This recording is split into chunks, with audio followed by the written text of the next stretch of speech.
When your consciousness is directed outward, mind and world arise. When it is directed inward, it realizes its own source and returns home into the unmanifested. Inshallah, in the next couple of videos, it's funny, bro. I'm going to be teaching you how to constantly be living in the present moment, which is such a funny thing to teach just because, first of all, it's the only thing that you need to be doing right now. But the funny thing is that most of the learning that I'll be showing you, most of it is just unlearning. So, inshallah, this whole week, hopefully, you'll be gaining a lot of insight on how to truly live a life of happiness, pure happiness. And as a result, you'll be seeing more freedom, abundance, peace, tranquility in your life, inshallah. First of all, understand that being is not only beyond, but also deep within. When we're saying the word being, we're talking about God. But when I'm saying the word God, I don't want you to be thinking of this. Like when we say God, stop having ideas of what God is. Once you just start to get an idea of truly what this God is, then you've limited this God by your own mind. And that, by definition, is not the definition of God. So, whenever we're saying, that's why we're using the word being. We're never going to be using the word God in this video because the word God, it has so many connotations behind it. Do you know how people are like, oh, your God is this, but my God is this? It's like, what are you talking about, Habibi? There is no your God is this and my God is this. This guy Nietzsche, whatever the guy's name is, he was like, God is dead. How can a God ever be dead? So again, the word God, when you hear the word God, don't just be thinking of, oh, there's all these other connotations and ideas about who God truly is. If you ever get that, understand it's way beyond that. So being is not only beyond, but also deep within. Every form as its innermost invisible and indestructible essence. So this means that it is accessible to you now as your own deepest self, your true nature. But don't seek it to grasp it with your mind. Don't try to understand it. Don't try to know who Allah or God is with your mind. It makes no sense. You can only know it when the mind is still, when you are present, when your attention is fully and intensely in the now. Being can be felt, but it can never be understood mentally. Habibi, Habibi. The reason why I usually say I'm like Islam, I feel like it's starting to get corrupted. It's because a lot of people, they're coming into Islam and they're explaining who God is from their own mind. Like you read who God is from the Quran, which is beautiful because Allah is revealing Himself to you in the Quran. But then, because you're putting it in your mind, and as a result, when you explain to other people, you're explaining it in a way where it's limiting. Most people right now, especially Muslims, they're feeling disconnected from this God, from this being, from this creator, because they're trying to understand this creator mentally. They're trying to be connecting to this creator mentally. And so, as a result, when they're explaining who this creator is, they're explaining it mentally. So they can satisfy something in the mind. So they can use some logic. So they can satisfy the other people because they're having doubts about who God truly is. Understand, when you're trying to understand who God truly is, but by you just trying to use your mind, you've already restricted who this God is. You've already placed an idea who this God is. So if you're ever trying to understand who God truly is, the path to know who God is through stillness, which is very funny because the path to know who God truly is through surrender, through submission. And that is why in the Quran, God says, the path, the religion to Allah is surrender. The religion to Allah is submission, Islam. You understand how, like, you see why now you can't just try to know who God is just through the mind. And that's why you're feeling so much disconnection from this beautiful God. To regain awareness of being, of God, and to abide in that state of self realization is enlightenment. That's what enlightenment is, when you're truly connected with God. But when we say the word enlightenment, most people think that you're going to have to go through mountains and journeys and struggles and so much stuff just so you can attain enlightenment. But understand, again, this, you're looking at it from a mental point of view. You're looking at it from an ego point of view. So here's what it says. Here it says the word enlightenment conjures up the idea that some superhuman accomplishment, and the ego likes to keep it that way. But it is simply your natural state of felt oneness with being. It is a state of connectedness with something immeasurable and indestructible, something that almost paradoxically is essentially you and yet is much greater than you. It is finding your true nature beyond name and form. This knowledge, bro, this type of knowledge is so crazy. This type of knowledge, I feel like when Muslims start to read about this knowledge, and internalize this knowledge, immediately they bring their mind into it, and then as a result, they can never grasp the true beauty of this knowledge. This is the path, the spiritual path of Islam, that for some reason we've gotten so disconnected from it. And the reason why right now there's so much struggle in the east part of the world and the west part of the world, because everybody is disconnected from this beautiful knowledge. Even, by the way, the word knowledge, right? Look at this, right? Knowledge, it shows that there's no ledge. The more that you gain knowledge, the more that you understand that in reality there is no ledge. You are an infinite being. No ledge means that there is infinity. The inability to feel this connectedness gives rise to the illusion of separation. That's why people usually are like, oh, God is all the way up there and I'm all the way up here. God is so far and all the way down here. And in order for me to connect to God, I'm gonna have to do all my prayers, the five of them, do all this stuff, all this stuff, all this stuff, and then when I die, maybe I'll meet this God. Bro, seriously? You're telling me this merciful God created all these humans and just left them by themselves just like that? It's not that God has left you, it's that you went so far away from God that you started to think there's a separation between you and God, when in reality there has never been a separation. God has always been closer to you than your very breath, than your jugular vein, than the closest thing to you. You then perceive yourself consciously or unconsciously as an isolated fragment. Fear arises and conflicts within and without become the norm. You see why most people are living through fear? You see why most people are living through worry and anxiety? I tell people, I'm like, if you're ever worried, you're disconnected from Allah. If you're ever worried, then you're not trusting in God. And I said, as a hyperbole, I was like, worry is a sin, because a sin is a disconnection from God. And as a result, worry is a sin. I didn't say it like in a way where it's like, oh, it's like a shari thing, where no, no, no, like if you ever worry, it's a sin. I'm like, if you're ever worried, you're disconnected from God. Because by definition, when you're connected with God, worry should not be there. Because there is no separation after all. Fear should not be there. Anxiety, depression, hatred, jealousy, anger, these things should not be there. The only reason why you experience these things is just because you're disconnected from this God. The greatest obstacle to experiencing the reality of your connectedness is identification with your mind. Most of you guys are so identified with your mind. And I'm saying that because, when, like, most people, they love to identify as a Muslim. They're like, oh, I pray my 5 salah, therefore I'm a good Muslim. I do my zakat, I do my fasting, I'm a good Muslim. When in reality, that's just the ego talking. That's not even the true you talking. That's the mind talking. And when the mind arises, automatically there's always separation, which causes thought to become compulsive. Not to be able to stop thinking is a dreadful affliction, but we don't realize this because almost everybody is suffering from it, so it is considered normal. Suffering is not normal, Habibi. All these negative emotions, they're not normal. You're not supposed to be living in such conditions. This incessant mental noise prevents you from finding that realm of inner stillness that is inseparable from being. It also creates a false mind made self that casts a shadow of fear and suffering. Identification with your mind creates an opaque screen of concepts, labels, images, words, judgments, and definitions that block all true relationships. These concepts, man, these labels, these images, these words, whenever, like this, the path of spirituality, the path of being connected to Allah is supposed to dissolve all these identities. It's supposed to dissolve all these images. Like if you come and then you say, I'm a Muslim, by you saying I'm a Muslim, you've already placed an identity on yourself. By you saying I'm this, you've already placed an identity on yourself. There is no identity. There is no definitions. There is no labels. There is no images. Remove all those things. This is what Islam is, to surrender. To surrender to this God, it means to remove everything. You understand that, right? I don't know how this stopped being the true understanding now. We think that in order for you to be a Muslim, you have to follow a certain teachings.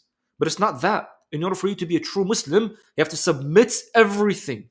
Everything. And then by you submitting everything, automatically these teachings are going to become normal. They're going to become a part of you. These teachings are not dogma. These teachings are not obligations. These teachings, they arise naturally when you've truly surrendered. This is why the very first pillar of Islam is to say there is no God worthy of my attention except the one true God, the one true creator, the one true being, the one that's unnamed.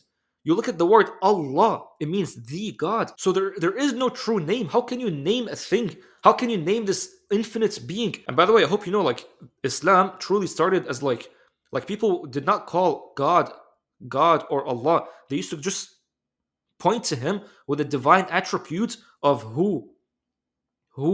Allah says, La ilaha illa who, which means huwa, which means he. This is the divine attribute of God. It is this screen of thoughts that creates the illusion of separateness, the illusion that there is you and a total separate other. You then forget the essential fact that underneath the level of physical appearances and separate forms, you are one with all that is. You are one with all that is. It's so sad because you look at outside and you're like, oh, the tree is right there and I'm right here. My phone is right here and I'm right here. When in reality, man, you've always been all of it. The reality is that you've always been all of it. And the fact that when I say stuff like this, you guys get annoyed of it, it's because you're so disconnected from it and you think you're so separate from it that the mind comes and the mind gets angry. And the only reason why the mind is getting angry is because the mind knows that this is the death of the mind once this is truly grasped. When you truly grasp this, when you live this, the mind hates it. Because the entire time you've been living by the mind, the entire time you've been identifying with the mind. Habibi, I truly want to spread this whole message. And this is the message of La ilaha illallah. There is nothing, there is no being that's real except the only being. That's it. It's Allah is the only being, encompassing everything. But then you see, people get so mad, man, when I talk about this stuff, because they're like, your aqidah now is wrong, bro. Your belief about God now is wrong. And then they're like, you're telling me now billion people were living their life wrong? Now you're coming after all and you think you have the right path and you're bringing the right path? So 1 billion people are all wrong and you're the one that's right? And I'm like, Habibi, you look at, there's so many different religions, right? There's Christianity, Hinduism, Buddhism, Judaism. All of them have like a billion population, almost. Christianity, 2 billion. Now you're telling me all of them are right? Do you know what I mean? So in terms of Muslim people, you're telling me all of them are right? The the only There is no right and there is no wrong in terms of this. If you're gonna come and you're gonna be like, my God is right and your God is wrong, my religion is right and your religion is wrong, automatically I'm just like, the man that's talking, the person that's saying these things is just identifying with their mind. The person that's saying all these things is saying it from a POV of mind, which means they're separated. So even the one that says, even the one that comes and then they're like, Islam is the true religion. You need to be only worshiping the one true God. Because every other religion is wrong. Every other God is wrong. This is the only true God. I'm like, okay, you're right, but you're right, but you're not saying it from the right POV. You're not saying it from the right point of view. You're still saying it from a point of view of separateness. You think that it's separate. You think there is only like no, only your God in your mind is right. The God in their mind is wrong. When in reality, all of us are still living from the mind. All of you guys are still living from the mind. You see now the importance of living from the present moment, the importance of living from the now. Because when you live from the now, you suspend all thoughts. And then when all the thoughts are suspended, then you're just being. You're being with the being. All doing is just being with the being. The mind is a superb instrument if used rightly. Used wrongly, however, it becomes very destructive. To put it more accurately, it is not so much that you use your mind wrongly, you usually don't use it at all. It uses you. This is the disease.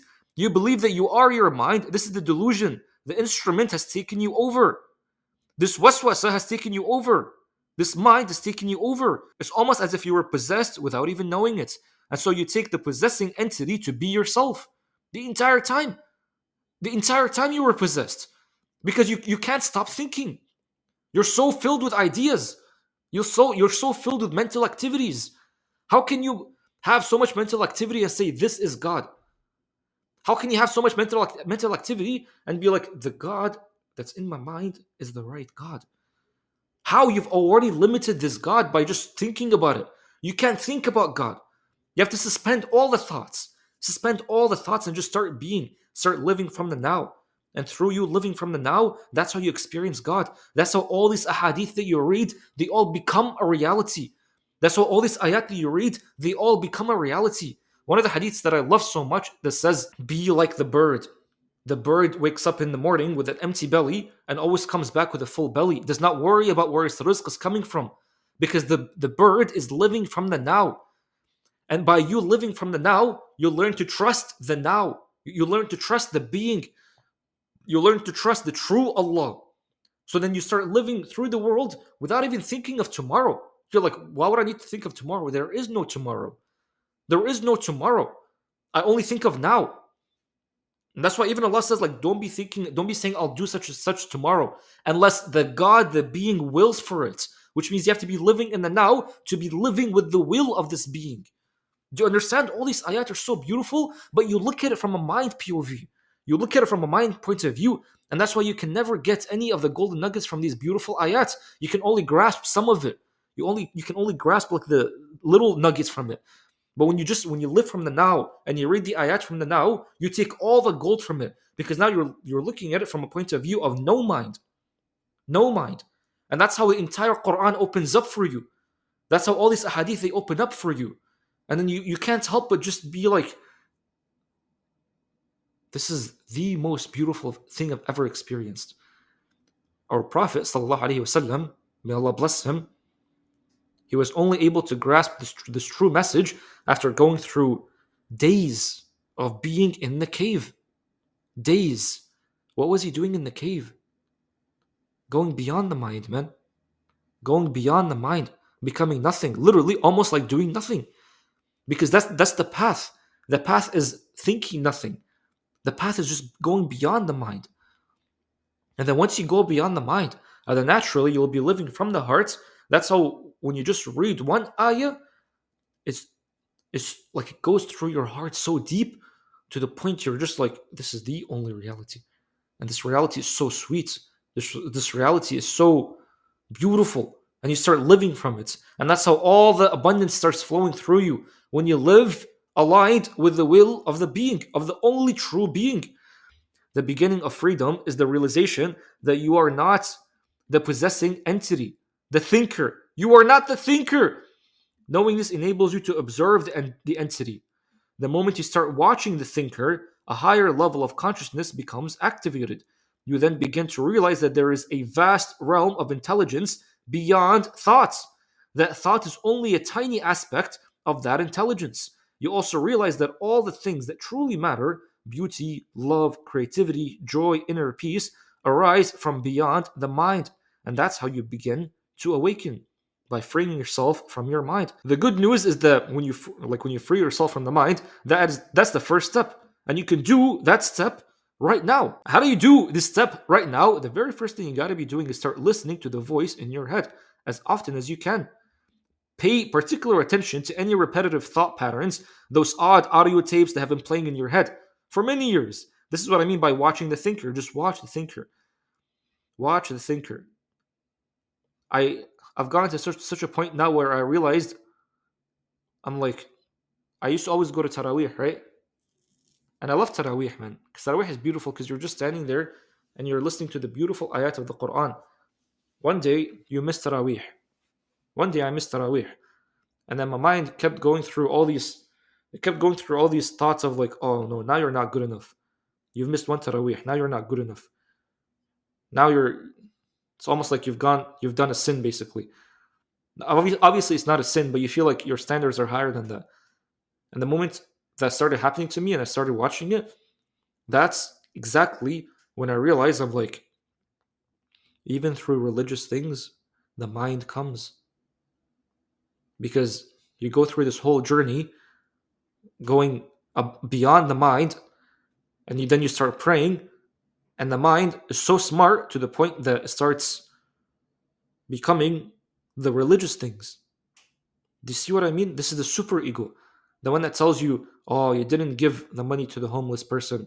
Now you're a bad person. Oh, you missed that salah because you slept. Now you're a bad person. And then it starts shaming you.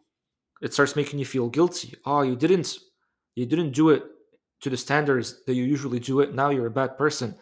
But you realize that the moment that even you go beyond this, that's when true freedom comes to you. I'm not saying don't have standards. I'm not saying don't be living with, like, you view yourself as someone with high standards, you pray all the salawat. I'm not saying skip salawat, habibi. Understand what I'm saying? I'm saying go above the mind fully. Submit yourself to this one being fully through everything. Everything. And once you truly do that, trust me when I say that the true freedom starts opening up. That's when you start to realize you're way more than just the mind. That's when the salawat that you pray are going to become so beautiful. You won't even ever want to miss a salah. That's when you read the Quran, it's going to become so beautiful. That's when, even when you do the fasting, when you just do anything that these beautiful teachings that came from our Prophet ﷺ, when you do them, they become so beautiful. Habibi, all I'm saying is just listen to this voice in your head right now. This is the very first video I want to give to you about living in the present moment, the unlearning. Just listen to the voice that you have in your head right now. That's all you gotta do. Listen to it. Don't judge anything within it. Don't judge anything that it tells you. If right now, like right now, as I'm making this video, right, my head is telling me you're gonna be getting so much hate in the comments, and then it tells me, it's like, don't reveal too much. Don't reveal too much. Maybe some people are not ready for this. That's the stuff that it starts telling me. And then sometimes it's like, but who are you to even say such stuff? You're not even qualified. There's people that are scholars that have studied for so many years. They're way more qualified than you. That's the type of thoughts that the super ego starts giving you. But all you gotta do is just watch it. Watch it. That's all you need to be doing. Listen, I'm not saying anything blasphemous. I'm not saying anything bid'ah. All I'm saying, submit yourself to this one creator. And by submitting yourself to this one creator, it means drop all the ideas in your mind about this creator. Drop all the ideas in your mind about anything that involves this creator. Even the very word Islam, drop the meaning behind Islam. Drop the meaning behind everything. Drop the meaning behind everything. Even who you are, drop the meaning behind that. And then once you drop all the meanings and you become a blank slate, and you remain in that blank slate of just watching, only watching, that's when something beautiful starts happening. And that beautiful thing is the touch of this one being. But you have to be experiencing it. You just have to be experiencing it. So, one thing I want to leave you off in this first video, watch the thoughts.